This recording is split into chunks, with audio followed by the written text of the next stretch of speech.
نحمده ونصلي ونسلم على رسوله الكريم أما بعد فأعوذ بالله من الشيطان الرجيم بسم الله الرحمن الرحيم وَلَقَدْ عَلِمْتُمُ الَّذِينَ اعْتَدَوْا مِنْكُمْ فِي السَّبْتِ فَقُلْنَا لَهُمْ كُونُوا قِرَدَةً خَاسِئِينَ فَجَعَلْنَاهَا نَكَالًا لِمَا بَيْنَ يَدَيْهَا وَمَا خَلْفَهَا وَمَوْعِظَةً لِلْمُتَّقِينَ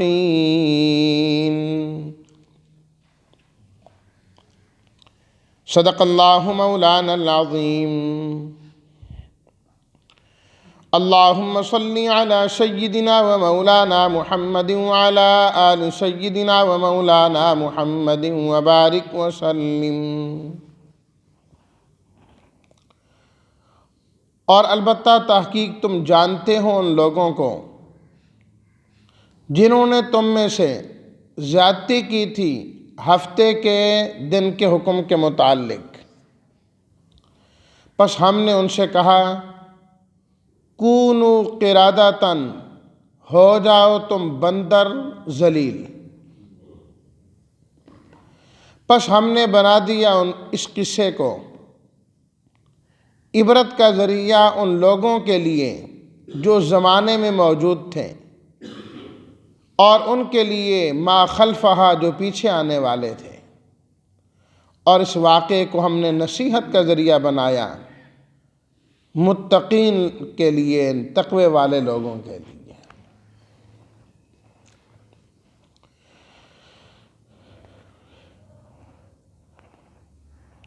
ان دو آیات میں اللہ تعالیٰ نے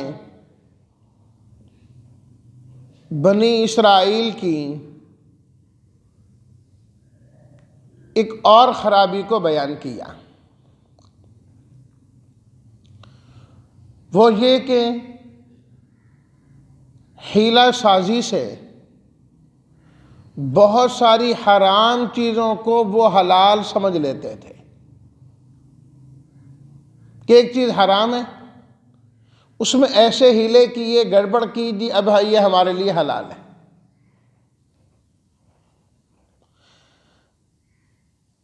حرام کو کرنا ہے لیکن ہیلے کے ذریعے سے کرنا ہے۔ تفصیل اس کی یوں ہے کہ اللہ تعالیٰ نے بنی اسرائیل کو، یہودیوں کو اختیار دیا تھا کہ تم ہفتے کے 7 دنوں میں سے کوئی دن اپنی عبادت کے لیے متعین کر لو۔ ایک دن اہم ہے پورے ہفتے میں سے، تمہاری مرضی جو مرضی متعین کر لو۔ یہودیوں نے وہ ہفتے کا دن متعین کر لیا کہ ہم اس دن اللہ کی عبادت کریں گے، باقی کاموں کو چھوڑ دیں گے، اللہ کی عبادت میں ہم مصروف رہیں گے۔ فرمایا ٹھیک ہے، تم نے خود متعین کیا ہے، اب تمہیں اجازت ہے کہ باقی دنوں میں کام کرو اور اس دن اللہ کی عبادت کرو۔ اسی طرح اللہ تعالیٰ نے نصارہ کو اور عیسائیوں کو بھی اختیار دیا، تم جو دن اپنے لیے متعین کرنا چاہتے ہو تم بھی کر لو۔ انہوں نے اتوار کا دن متعین کر لیا، فرمایا ٹھیک ہے۔ پھر اللہ تعالیٰ نے بعد میں مسلمانوں کو بھی اختیار دیا کہ تم بھی جس دن کو متعین کرنا چاہتے ہو اپنے لیے اسے متعین کر لو، عبادت کیا کرو۔ جمعے کا دن انہوں نے متعین کیا۔ اللہ تعالیٰ نے فرمایا کہ میرے علم میں بھی بہتر دن یہی تھا جمعے کا۔ انتخاب میں ان دونوں نے غلطی کی، لیکن چونکہ اختیار دیا گیا تھا لہذا ٹھیک ہے۔ اس طرح یہ عبادت کے دن متعین ہوئے۔ اور یہ حدیث شریف میں خود موجود ہے۔ اللہ تعالیٰ نے بنی اسرائیل کا امتحان لینا چاہا، اور اس امتحان کے لیے یہ ہوا کہ یہ بنی اسرائیل رہتے تھے جس جگہ، وہاں کے قریب دریا تھا، سمندر تھا جس میں مچھلیاں تھیں، اور یہ لوگ مچھلی کے انتہائی شوقین تھے، پسند کرتے تھے۔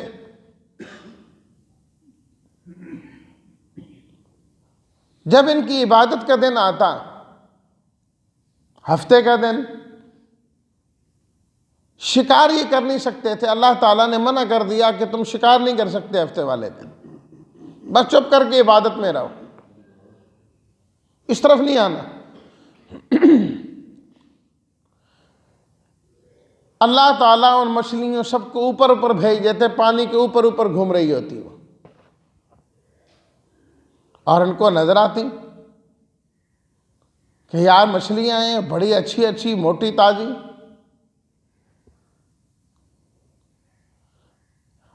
اب جب ہفتے کا دن ختم ہوتا، اتوار کا دن شروع ہوتا، مچھلیاں بھی غائب ہو جاتی۔ اب باقی 6 دن ڈھونڈنے میں لگے ہوئے ہیں مچھلیاں، کبھی جو ہے نا جال ڈالتے ہیں، کبھی کیا کرتے ہیں، کبھی کیا کرتے ہیں، مچھلیاں ہی ہاتھ میں نہیں آتی۔ کرتے کراتے پھر دن آیا ہفتے کا، شکار کرنا منع ہو گیا، مچھلیاں ساری اوپر آ گئی دوبارہ۔ یار یہ کیا ہوا؟ بڑے پریشان ہوئے کہ مچھلیاں ہاتھ نہیں لگ رہی۔ انہوں نے یہ کیا کہ وہاں قریب بڑے بڑے حوض بنا دیے، جن کے اندر وہیں سے پانی آتا تھا۔ ہفتے والے دن یہ ان راستوں کو کھول دیتے جس ذریعے سے پانی ان حوضوں میں آتا۔ اب ظاہری بات ہے جب پانی آتا تو اس کے ساتھ مچھلیاں بھی آ جاتی۔ جب مچھلیاں آتی تو ہفتے والے دن یہ کرتے کہ اس کا وہ راستہ، وہ منہ بند کر دیتے،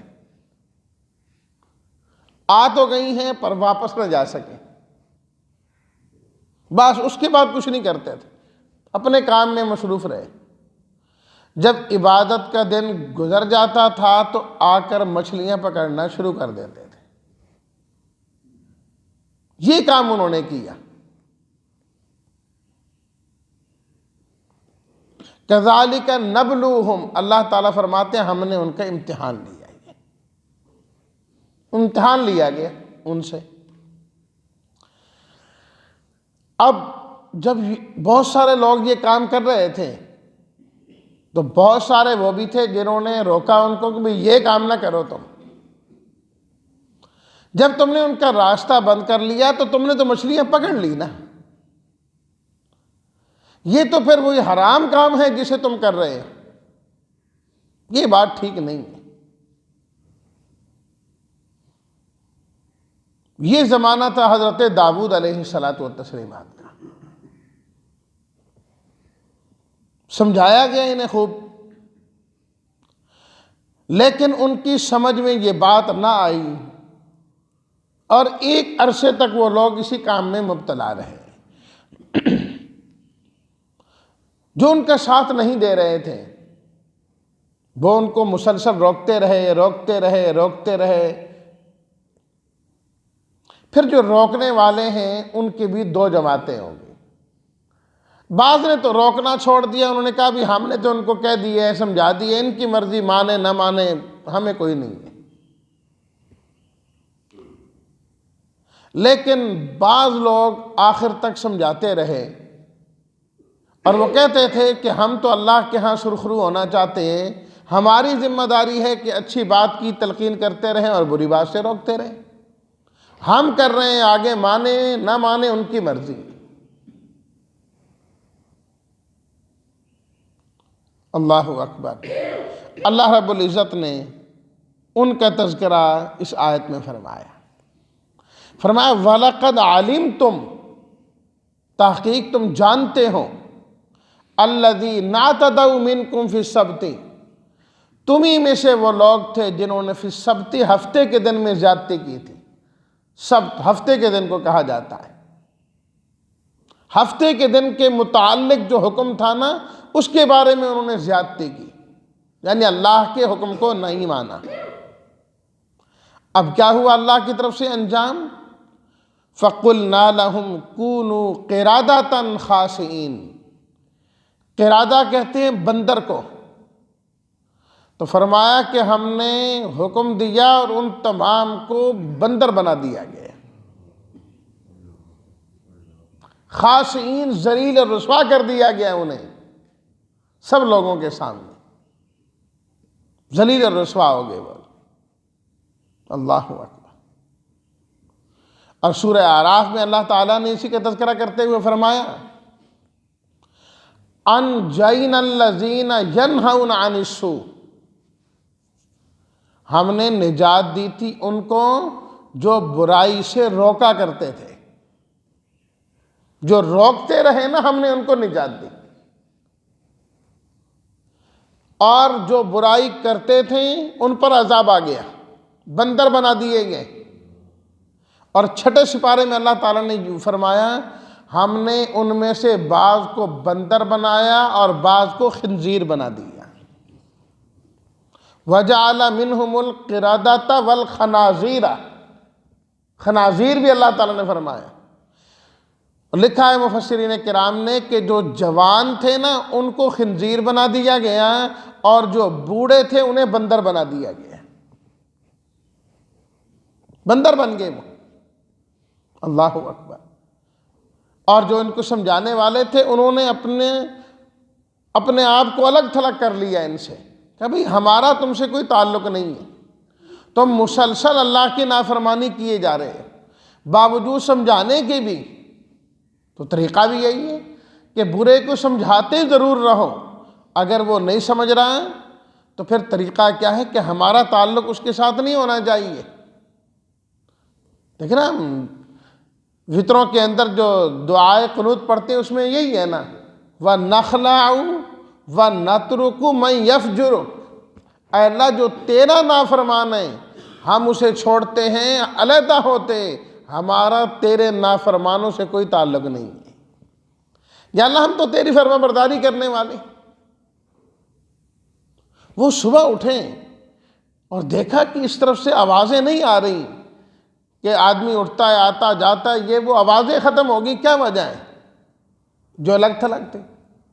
دیکھا تو ان کی شکلیں ہی بدلی پڑی تھی، بندر اور خنزیر۔ پہچان رہے ہیں سب کو کہ یہ ہمارا فلانا ہے، یہ فلانا ہے، لیکن ذلت اور رسوائی کے مارے بری حالت ہے، روتے جا رہے ہیں، بول سکتے نہیں ہیں، بول سکتے نہیں۔ اور پھر اس کے بعد اللہ تعالیٰ نے ان کو ویسے ہی ختم کر دیا،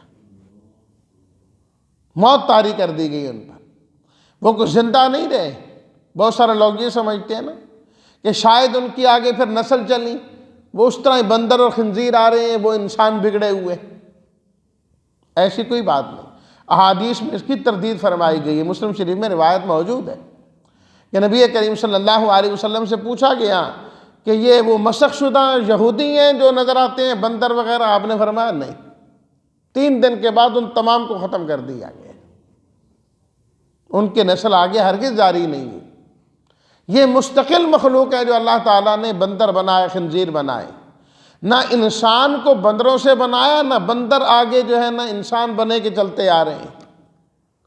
انسان کو اللہ نے انسان بنایا، خلق الانسان من صلصال من حمأ مسنون، انسان کو اللہ نے براہ راست مٹی سے پیدا کیا ہے۔ یہ نہیں کہ بندر تھا اور ترقی کرتے کرتے کرتے کرتے پھر انسان بن گئے، اللہ نے یہ مستقل مخلوق بنائی، مستقل مخلوق بنائی۔ تو اللہ تعالیٰ نے فرمایا کہ جب عذاب آیا وہ تو بندر اور خنزیر بن گئے، نجات دی ہم نے ان لوگوں کو جو برائی سے ان کو روکا کرتے تھے۔ جو نہیں روکتے تھے اللہ نے بھی ان کا کوئی تذکرہ نہیں کیا، برائی کرنے والوں کے بارے میں فرمایا بندر اور خنزیر بن گئے، روکنے والوں کے لیے فرمایا ہم نے نجات دے دی، جو خاموش رہے اللہ نے نہیں بتایا کہ وہ عذاب والوں میں گئے یا نجات والوں میں گئے۔ اللہ تعالیٰ نے یہ بات سمجھائی کہ امر بالمعروف اور نہی عن المنکر کرتے رہنا چاہیے، اچھی بات کا حکم دیتے رہو، بری بات سے روکتے رہو، اسی سے نجات ملتی ہے۔ ورنہ جو بری باتوں سے روکنا بھی چھوڑ دیں تو جب اللہ کی گرفت آتی ہے تو یہ بھی ساتھی پکڑے جاتے ہیں۔ فَجَعَلْنَاهَا نَكَالًا، اگلی آیت، فرمایا کہ ہم نے اس واقعے کو نکالن، عبرت کا ذریعہ بنا دیا، عبرت کا ذریعہ بنا دیا، لما بین یدیہا وما خلفہا، ان لوگوں کے لیے جو زمانے کے اندر موجود تھے، جو ان کے سامنے تھے، ان کے لیے عبرت کا ذریعہ بنایا، وما خلفہا، اور ان لوگوں کے لیے جو بعد میں آئیں گی، جس طرح آج ہمیں، کہ اللہ تعالیٰ نے ہمارے لیے بھی اس واقعے کو عبرت بنایا، اس چیز کے لیے کہ کبھی بھی اللہ کے روکے ہوئے احکام، وہ چیزیں جن سے اللہ نے روک دیا ہے، ان کا ارتکاب کبھی نہیں کرنا، ان کا انجام کبھی اچھا ہو ہی نہیں سکتا۔ جو اللہ کے حکموں کو نہیں مانتا وہ حقیقت میں انسان کہلانے کا مستحق ہی نہیں ہے۔ اس لیے اللہ تعالیٰ نے قرآن مجید میں فرمایا اولئک کالانعام، جو اللہ کے حکموں کو نہیں مانتے وہ جانوروں کی طرح ہیں، جانوروں کی طرح ہیں۔ تو اللہ کبھی کبھی، ابھی تو فرما رہے ہیں نا کہ نہ ماننے والے جانوروں کی طرح ہیں، کبھی اللہ جانور بنا کر بھی دکھا دیتے ہیں۔ اللہ نے بندر خنزیر بنا کے دکھا دی کہ وہ انسان نہیں ہے، انسان کی شکل کے اندر بندر پھر رہے ہیں اور خنزیر پھر رہے ہیں، اور مسخ کر کے دکھا دیا کہ یہ اصل ہے جو اللہ کے حکم کو نہیں مانتے۔ نکالا لما بین یدیہا وما خلفہا، نشان عبرت بنایا، وموعظۃ، اور اللہ نے اسے نصیحت کا ذریعہ بنایا۔ نکال کا تعلق جو پہلا جملہ ہے گناہ چھوڑنے کے ساتھ ہے، کہ اس واقعے کو دیکھ کر لوگوں گناہوں کو چھوڑنے والے بن جاؤ۔ وموعظۃ، اس کا تعلق نیک اعمال کرنے کے ساتھ ہے، کہ ہم نے اس واقعے کو نصیحت کا ذریعہ بنایا کہ نیک عمل کرتے رہنا، جنہوں نے نیکی کی تھی اللہ نے انہیں نجات عطا فرمائی تھی، نجات عطا فرمائی تھی للمتقین۔ لیکن فائدہ حاصل کون کریں گے؟ وہ تقوی والے لوگ، اللہ سے ڈرنے والے لوگ ہی کریں گے۔ باقی لوگ تو پھر منہ پھیر جاتے ہیں، سنی انسنی کر دیتے ہیں، ایک کان سے سنا دوسرے سے نکال دیتے ہیں۔ پورا فائدہ ہماری ان باتوں سے فرمایا وہ لوگ کرتے ہیں جن کے دلوں میں اللہ کا ڈر موجود ہوتا ہے، تقوی موجود ہوتا ہے۔ اور یہاں پر یہ مسئلہ بھی جان لیجیے، ایک ہوتا ہے حرام کام کرنے کے لیے کوئی ہیلا کرنا، کہ یہ جو حرام کام ہے کرنا ہم نے اسی کو ہی ہے، لیکن اس کے لیے کوئی راستہ بدل کے آئیں تاکہ اس حرام کام کو کر لیں۔ اور ایک ہوتا ہے حرام سے بچنے کا ہیلا کرنا، یار کوئی ایسا طریقہ کر دو کہ اس حرام کام سے ہم بچ جائیں، حلال کریں، حرام نہ کریں۔ ان دونوں میں فرق ہے۔ ہیلا کرنا کہ بندہ اس کو کرنے والا بن جائے، کسی طریقے سے کوئی صورت نکل آئے، یہ ناجائز ہے۔ اس طرح کا ہیلا کرنا کہ ایک جائز کام ہے، جائز طریقے سے ہے، اس میں کوئی خرابی آ رہی ہے، اس سے بچنا ہے، یہ جائز ہے۔ خود قرآن مجید 23ویں پارے سورہ صاد کے اندر اللہ تعالیٰ نے حضرت ایوب علیہ الصلاۃ والتسلیمات کا تذکرہ کیا کہ وہ اپنی بیوی سے کسی بات پہ ناراض ہو گیا، فرمایا قسم کھا لی کہ میں ٹھیک ہو جاؤں، میں اس سے فارغ ہو جاؤں تو میں تجھے 100 ڈنڈے لگاؤں گا۔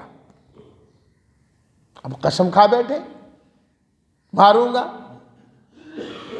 اب قسم جو ہے اس کو تو پورا کرنا ضروری ہے، اب قسم کو چھوڑنا غلط بات ہوتی ہے، بشرطے کہ کام ٹھیک ہو تو اللہ تعالیٰ نے خود قرآن مجید میں فرمایا خذ بیدک ضغثا، آپ تنکے لیں، جس طرح جھاڑو ہوتا ہے نا، اس طرح کی کوئی چیز لیں جس میں 100 جو ہے وہ ہوں گے، فضرب آپ وہ مار دیجئے، ولا تحنس، آپ کی قسم نہیں ٹوٹے گی، قسم پوری ہو جائے گی آپ کی۔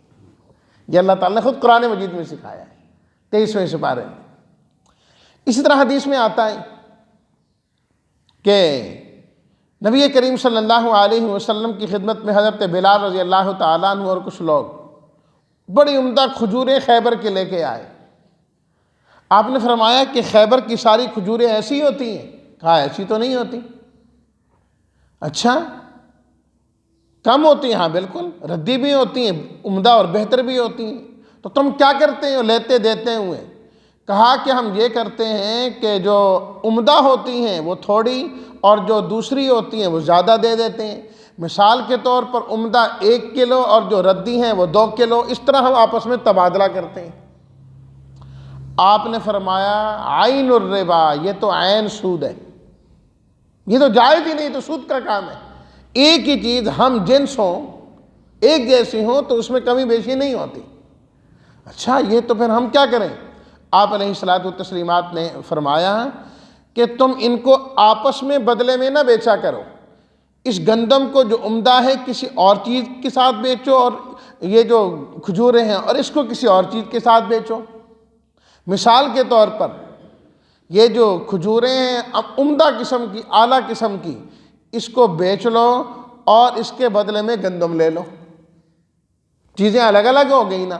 اب 1 کلو کے بدلے میں تم نے 2 کلو، 3 کلو، 4 کلو، 5 کلو جتنا یہ گندم لے لی۔ اب جب گندم آ گئی، فرمایا اس گندم کے بدلے میں تم یہ 2 کلو کھجوریں خرید لیا کرو۔ اس طرح جو ہے نا درمیان میں کرو گے تو تم حرام سے بچنے والے بن جاؤ گے۔ سیدھا کرو گے تو یہ تو سود بن جائے گا، یہ جائز نہیں ہے۔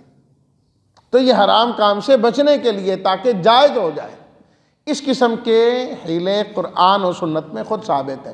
سورہ یوسف میں ہے نا کہ اللہ تعالیٰ خود فرماتے ہیں ہم نے حضرت یوسف کو سکھایا کہ اپنے بھائی بنیامین کو کیسے رکھنا ہے، انہوں نے بھی ہیلا کیا نا، کذالک کدنا لیوسف۔ اللہ پاک فرماتے ہیں ہم نے حضرت یوسف کو یہ ہیلا خود سکھایا تھا کہ اس طریقے سے آپ کریں۔ تو الغرض ایک حرام کام ہے، اس کو حرام کو کرنے کے لیے بس جو ہے نا کوئی طریقے تلاش کریں تو یہ درست نہیں ہے۔ بنی اسرائیل کے بارے میں حدیث میں آتا ہے، آپ علیہ الصلوۃ والتسلیمات نے فرمایا کہ چربی حرام کی گئی تھی ان کے لیے، وہ کیا کرنے لگے؟ چربی کو پگھلا کر بیچ لیتے تھے۔ کہتے تھے کہ ہم نے چربی تو نہیں کھائی، نہ استعمال نہیں کی، ہم نے تو اس کے پیسے لیے۔ آپ علیہ الصلوۃ والتسلیمات نے فرمایا جو چیز حرام ہے اس کی قیمت بھی حرام ہے، وہ بھی اسی طریقے سے ہی ہے۔ تو اس قسم کے ہیلے جائز نہیں ہیں۔ اللہ تعالی ہم سب کو حرام سے بچنے والا بنائے اور ہمیشہ حلال کام کرنے والا بنائے، اور پروردگار عالم ہم سب کو نصیحت حاصل کرنے کی توفیق عطا فرمائے۔ وآخر دعوانا الحمدللہ رب العالمین۔